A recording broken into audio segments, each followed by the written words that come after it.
Hi, this is Jay Hummel. Welcome to the Deep Dive. So excited today to have Beth Woodward, Senior Director at Platinum Wealth Management, as my guest. Beth, great to meet you. Thanks for the time. Thanks Of for course, coming on the Jay. show. Thank you for inviting me. Why don't you tell the listeners, I like context when they listen to our great guest, just give the listeners a little background on you and what you and your team at Platinum Wealth are up to. Okay, well, I'm about to celebrate my 40th anniversary in the industry, and my business partner Gina Barbado and I have been business partners for 26 years. And 5 years ago, we left a major wirehouse to found Platinum Wealth Management of Buckhead. It's obviously a woman-owned firm. Well, I think that's really amazing. There's not enough of those, and that was actually going to be my first kind of macro question for you. Um, when you think about servicing clients, does it help you serve women who have lost their partners, women executives? Is it something you focused on to take advantage of the fact that you're a little bit of a unicorn in the industry, or does it happen to be a firm that's owned by two women? Well, it happens to be a firm that's owned by two women, but Gina and I feel that being a woman-owned firm is actually a benefit for working with all clients. I mean, obviously there are some exceptions to what I'm about to say, but in general, women tend to be more detail-focused, they seem to make better listeners, and they're very good at nurturing long-term relationships, which, as everyone knows, is key to success in our industry. As someone who's been married for almost 18 years, I can firmly agree with that. Yeah, that's good. So as we think of, I love your experience in looking at your firm. I think you guys have built an exceptional firm. And I just wanted to pivot a little bit and talk about a couple macro industry trends with you. Of As you course. mentioned, you and Gina have been in the business for a long time, seasoned veterans in the business. And where I wanted to start was, I always hear about firms come on the show or they talk to me on the road and they say, well, we really want to focus on G2, building relationships with the kids or the heirs of the patriarchs of the family who started as our original clients. From what I see on your website, you've really focused on that. You talk about it. How have you been specific about that? And I guess what's made you successful in building those relationships with the generation two? Well, Gina and I actually have generation four for two Wow. different households. So we have a lot of 2 and 3 generation relationships. Multi-generational relationships are sort of a niche for us.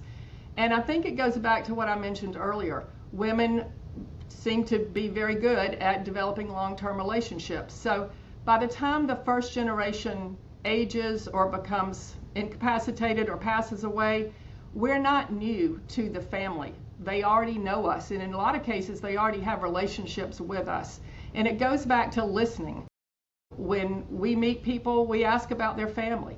Not just what kind of investments do we need, but why are we investing? Who are we trying to protect?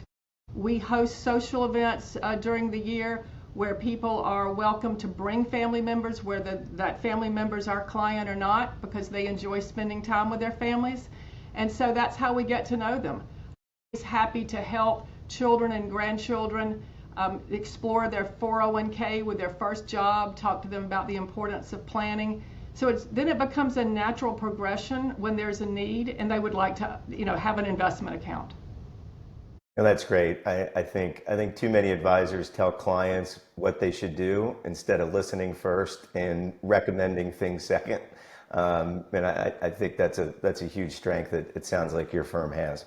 Well, it's something we enjoy. Gina and I both really enjoy our clients. We have another team member. He enjoys working with clients. We've sort of raised him from an intern, literally. So we're trying to train him in that right direction, and he seems to be picking it up perfectly. Oh, it's fantastic. On a different note, on your and Gina's journey, having almost done this now for 40 years, which I can't believe that. But what's kind of one thing that you've had enjoyed watching about our industry, whether it's interesting, whether it's surprising? What's one foundational change that you've seen that you want to discuss with our listeners? Technology having evolved has made our business not only move faster. We're old enough to remember when settlement was 5 business days, and now it's 1. But that technology and that speed has also caused us to have to solve more complex financial problems for folks. Back in the day, we were the source of information for people. You didn't have CNBC on, you didn't have access to business news all the time. So information was sort of our power. Now it's just a commodity, and it's how we implement that information that it seems to be more helpful for people.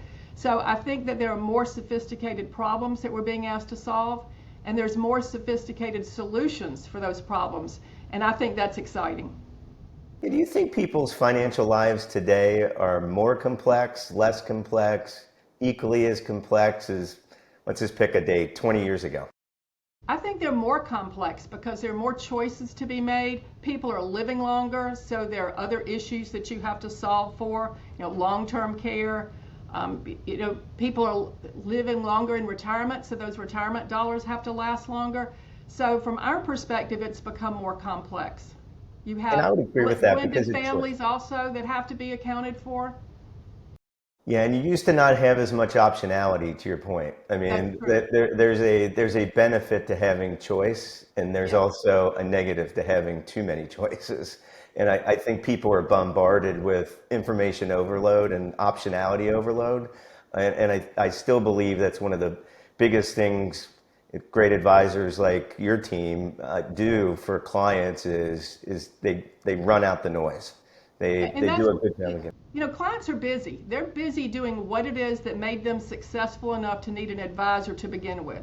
So to your point, they do need someone to sift through that noise for them and distill those choices and distill that information down to a manageable few. And then as you play it forward, what's the one thing in your mind, whether you're thinking about it as a firm or you thinking about it individually for your clients, what's one thing that you and I would be sitting here 3 years from now talking about that impacted our industry the most? And I know everybody gives me the generic AI answer, and I always say that's the easiest answer because if you don't live in a cave, you know that's the answer. But what's on your list? Well, I think the problems with long-term care expenses are getting bigger by the day. As we all know, those costs are growing faster than the rate of inflation. I also think educational costs are growing faster than the rate of inflation. I think we're going to have to shift some of what we think about in terms of higher education for kids. Not every kid wants to go to college. We need to start encouraging people to look at other types of education after high school. So I think that inflation in those two areas is going to be a concern. And what I mentioned earlier, people living longer, we have to plan for that. AI is going to be adapted just like everything else. I mean, I'm old enough to remember when, the internet, everything was .com. You put .com in a name and that stock went up. It's a tool that we have to manage responsibly and that we have to get our heads around. I joked that with the other day, so we should just change the name of our podcast. I told Paul, our producer, we should just start calling it the Deep Dive AI, and everyone would want to watch it. Absolutely. It feels like 1999 all over again. It does. And so what's one thing you think, and you may have already given that answer, which is long-term care. I always like asking smart people on the show, what's the one thing that you think the industry's not paying enough attention to? I don't think we pay enough attention to making certain that the younger people are getting a financial education early on.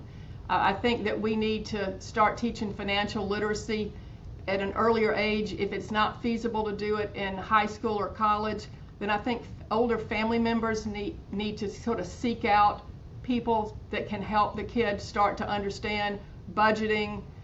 So that's a concern for me. Young people coming out with a lot of debt, not understanding budgeting, not understanding the impact of a student loan, just planning for their financial future at a much younger age. Yeah, and that's the positive of the optionality and the technology surge. Yes. In theory, it should be easier for people. They already are, that generation's already living on their phone 20 hours a day. So the ability to get them to spend time, getting off Instagram and spending 5 minutes on a financial literacy app is something that should be pretty simple, but it doesn't seem as simple as on a piece of paper. Absolutely. And we all, as advisors, I think have a duty to be willing to invest the time to talk to that young person. just because they're not in a position to open an account with you today, they still need the investment of your time so that you can guide them so they can live a responsible life. That's exactly right. So I wanted to end with this because if you ask me that exact question, which is what are people not paying enough attention to, and I was wrong. I've been beating the drum on this since 2015, and I was early, which means you're wrong. I still think there's not enough focus on succession, and so I was just curious, kind of how you think about the industry succession plans. Don't want to pry or get too in the weeds on your firm, but how are you sitting in your seat today thinking about the succession plan in the industry and at your firm? Well, I think that valuations of firms have gotten so high that the days of expecting your junior team to just be able to, stroke a check and the senior people are going to walk away, I think those days are over. So you either have to decide that you're willing to sell to more of a corporate type entity, or you're going to have to be very flexible about the way you want to structure your exit. I just don't think you walk out the door and that's the end of it. I think if you are not interested in a corporate sale, then you have to be willing to invest the time to stay, maybe in a gradually more diminished role, and accept a longer term payment structure. You see me smiling, Beth, hopefully, because I need to take you on the road with me. Just let me know and I'm ready to go, Jay. That answer is so thoughtful, and so many people when I'm on the road just haven't thought about it, and they think that you're going to build and they're going to get maximum price for their firm, they're going to keep maximum control for their firm, and they're going to build a durable firm.